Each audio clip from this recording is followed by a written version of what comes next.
কে হচ্ছে বাংলার বাহুবলী? পরিচালক রাজমৌলির বাহুবলী ছবিটি কাঁপিয়েছে ভারতসহ সারা বিশ্ব। শোনা যাচ্ছে বাহুবলীর বাংলার রিমেক তৈরি হচ্ছে খুব শীঘ্রই। এর আগেও পরিচালক রাজমৌলির মাগাধীরা ছবির বাংলা রিমেক যোদ্ধা দ্য ওয়ারিয়র তৈরি হয়েছিল, আর সেই ছবিতে মূল চরিত্রে অভিনয় করেছিলেন কলকাতার সুপারস্টার দেব। তবে বাহুবলী চরিত্রে কাকে দেখা যাবে তা নিয়ে চলছে জোর জল্পনা কল্পনা। টালিগঞ্জের একটি বিশ্বস্ত সূত্রের দাবি, শাকিব খান, দেব এবং জিৎ এই তিন সুপারস্টারকেই ভাবা হচ্ছে বাহুবলী চরিত্রটির জন্য। তবে শারীরিক গঠন এবং দৈহিক উচ্চতার জন্য দেব এবং শাকিব খান এই দৌড়ে কিছুটা এগিয়ে রয়েছেন বলে জানা গেছে। ছবিটি দুই বাংলার যৌথ প্রযোজনায় নির্মিত হবে। ছবিতে নায়িকা হিসেবে কাদের দেখা যাবে তা এখনও জানা যায়নি। তবে রাজ চক্রবর্তী এটি পরিচালনা করবেন বলে জোর গুঞ্জন রয়েছে। প্রিয় দর্শক, বাহুবলী চরিত্রে আপনি কাকে দেখতে চান? শাকিব খান, দেব নাকি জিৎকে? কমেন্ট করে আপনার মতামত জানিয়ে দিন। একই মঞ্চে দুই বাংলার দুই জীবন্ত কিংবদন্তি। একই মঞ্চে একসঙ্গে আজীবন সম্মাননা পেলেন বাংলাদেশের চলচ্চিত্রের জীবন্ত কিংবদন্তি নায়করাজ রাজ্জাক ও ওপার বাংলার চলচ্চিত্রের জীবন্ত কিংবদন্তি রঞ্জিত মল্লিক। গত 4 জুন বাংলাদেশের অডিও অঙ্গনের আলোকিত প্রতিষ্ঠান ধ্রুব মিউজিক স্টেশন ও এর ব্যবস্থাপনা পরিচালক ধ্রুব গুহর সার্বিক সহযোগিতায় কলকাতার নজরুল মঞ্চে 16তম টেলিসিনে অ্যাওয়ার্ড অনুষ্ঠানে নায়করাজ ও রঞ্জিত মল্লিকের হাতে আজীবন সম্মাননা তুলে দেওয়া হয়। পশ্চিমবাংলার নারী, শিশু ও সমাজ কল্যাণ মন্ত্রী শশী পাজা নায়করাজ ও রঞ্জিত মল্লিকের হাতে এই সম্মাননা তুলে দেন। সম্মাননা হাতে পাওয়ার পর নায়করাজ রাজ্জাক তার অনুভূতি প্রকাশ করতে গিয়ে বলেন, অনেক ধন্যবাদ যারা আজ আমায় কলকাতার মাটিতে, আমার জন্মভূমিতে আমাকে আজীবন সম্মাননায় ভূষিত করেছেন।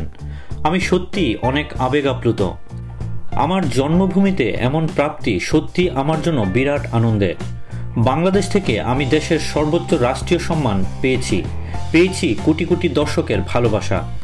কলকাতারও কিছু চলচ্চিত্রে আমি অভিনয় করেছি, তাই এখানকার শিল্পীদের সঙ্গেও আমার জানাশোনা রয়েছে। ধ্রুব মিউজিক স্টেশন ও টেলিসিনের প্রতি আমি আন্তরিকভাবে কৃতজ্ঞ। সবাই ভালো থাকবেন, সুস্থ থাকবেন। আজীবন সম্মাননা প্রাপ্তি প্রসঙ্গে রঞ্জিত মল্লিক বলেন, নায়করাজের সঙ্গে একই মঞ্চে দীর্ঘদিন পর আমার সাক্ষাৎ। সত্যি তার সঙ্গে দেখা হয়ে ভীষণ ভালো লাগছে।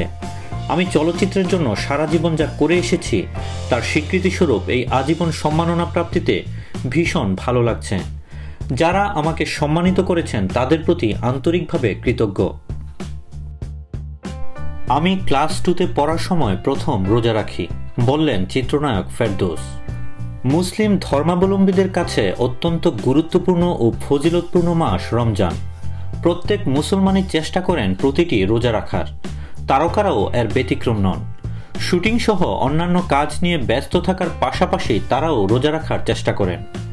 এখন যারা শোবিজ শাসন করছেন সেসব তারকাও চেষ্টা করতেন ছোটবেলা থেকেই রোজা রাখার। শৈশবে প্রথম রোজা রাখার অভিজ্ঞতা জানালেন চিত্রনায়ক ফেরদৌস বলেন, ছোটবেলা থেকেই ঢাকাতে বড় হয়েছি।